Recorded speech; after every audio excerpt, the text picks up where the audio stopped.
Testing na natin siya sa Stone.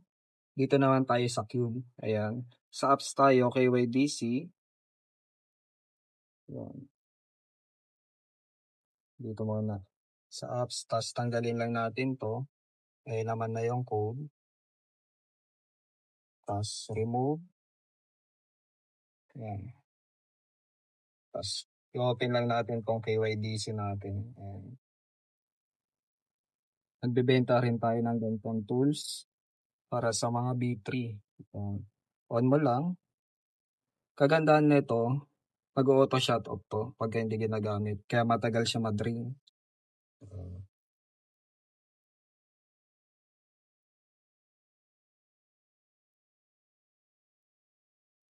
May cable din kasama na ganito.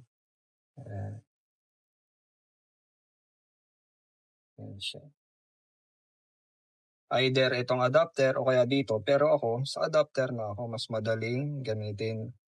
Mas madaling gamitin tong adapter. Ayan. Ayan na lang natin. Open lang natin yung apps.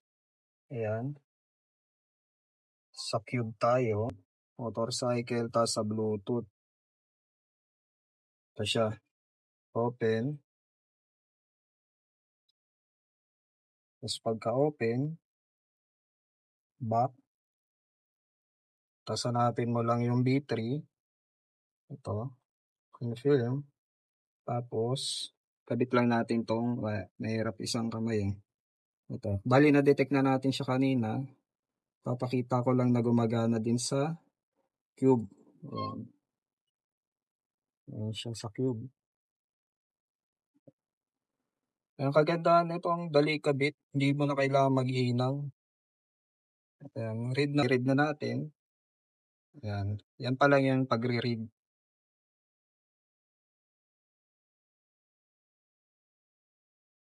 Ayan. Detect din. Ayan.